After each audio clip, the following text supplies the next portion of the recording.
जो कभी अशुद्ध नहीं होता, और वो है तुम्हारी सांस। क्योंकि अगर हम इस चीज को मानने लगे कि क्या चीज शुद्ध है वहां लेके जाना, जहां अशुद्ध है वहां ना लेके जाना, तो कोई ऐसा आदमी नहीं होगा कि यहां अशुद्ध जगह जा रहे हो, जरा सांस को बाहर छोड़ के मैं आता हूं। बहुत प्रेशियस है, इसको संभाल के रखो, मैं आता हूं फिर ले लूंगा वापस। हर जगह चलती है, और सांस ही एक आपका साथी है। जब वो आपके जो अंदर की लिखाई होती है ना, साइकिक इंप्रेशंस, वो सांस की कलम से ही लिखा जाता है।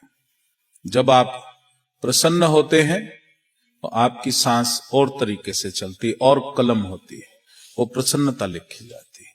जब आप बहुत दुखी होते हैं तो सांस और तरीके से चलती, वो और कलम होती है, उससे आप अपना भाग्य लिख लेते हो। जब आप क्रोधित होते हो तो सांस की कलम एक और तरीके की होती है, और उस तरीके से तुम वो लिख लेते हो। जब किसी को देख के जेलस की फीलिंग होती है, किसी को नुकसान करने की फीलिंग होती है, तो सांस की कलम फिर बदल जाती है। हर फीलिंग के साथ ये कलम बदलती है आपकी, और वो कलम जो है वही वाला भाग्य लिख सकती है, दूसरा भाग्य नहीं लिख सकती। अगर आप कहो कि क्रोध की कलम से मैं सौभाग्य लिख दूं, वो नहीं हो सकता।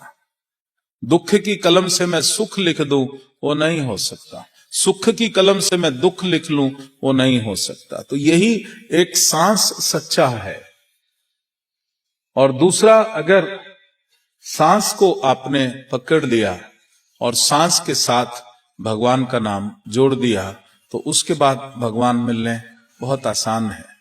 गुरु नानक जी ने बोला कि तुम्हारी एक भी सांस व्यर्थ नहीं जानी चाहिए, व्यर्थ नहीं गंवाना एक भी सांस। ये सांस लेना, तुम्हारे को सांस हिसाब किताब से, जो बिजनेस करता है ना बच्चा, जब पैदा होके बड़ा होता है तो पिताजी उसको पूंजी देते हैं, ये ले भाई पूंजी और तू कमा, धंधा करके ला, मुझे बता चोखो धंधो क्यों कि ना क्यों।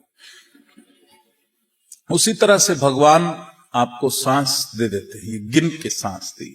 अब ये सांस तुमने बढ़ाई कि घटाई, उस सांस से कुछ कमाई करी या सांस को व्यर्थ गवा दिया। एक एक सांस को कभी क्रोध की कलम से गवा दिया, कभी भय की कलम से गवा दिया, कभी लोभ की कलम से गवा दिया, कभी वासना की कलम से गवा दिया। हर भाव में सांस अलग होगी। किसी ने कहा कि मैं तो बड़ा भगत हूं, मैं तो बाबा जी 40 माला रोज की जपता हूं, 40 माला रोज की जपता हूं। तो मैं बोला कितना बड़ा तीर मार दिया तूने, 40 माला, एक मन के में 100 दाने हो गए, 108 होते ना, तो 40 में कितने हुए, 4000 हो गए। मैं बोला अगर 24,000 कभी जपना तो मेरे से बात करना। कब आजीवा सारा दिन लग जाएगा। मैं बोला यही तो सीक्रेट है।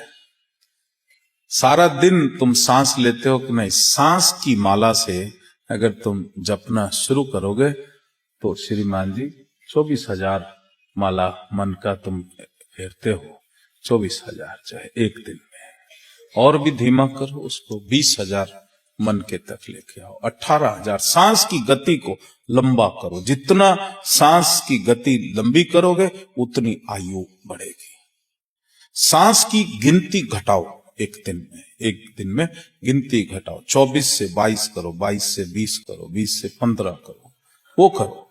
और उसी को जो है आप उसी शिव योग में जो आपको साधना कराई, तो आखिरी में आपने देखा होगा कि सांस जो संभवी ध्यान में आपकी बहुत ही सूक्ष्म हो गई होगी, मालूम ही नहीं चल रहा होगा कि चल भी रही है कि नहीं।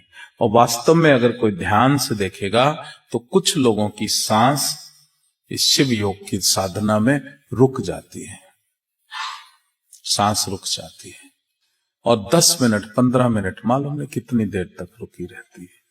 और वैसे अगर मैं कॉन्शियसली आपसे कहूं सांस रोक के दिखाओ, तो 60 सेकंड के बाद जो है हांफना शुरू कर देंगे, नहीं रुक सकती। तो लेकिन जब चित्ती शक्ति ऊपर उठती है, संजीवनी पूरा टेक ओवर कर लेती है, तब वो सांस भी रोक लेते हो, समाधि में तुम चले जाते हो।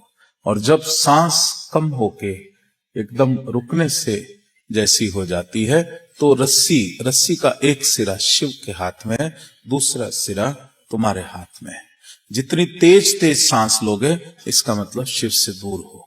जैसे जैसे तुम रस्सी छोटी होती चली गई वैसे वैसे सांस लंबी होती जाएगी।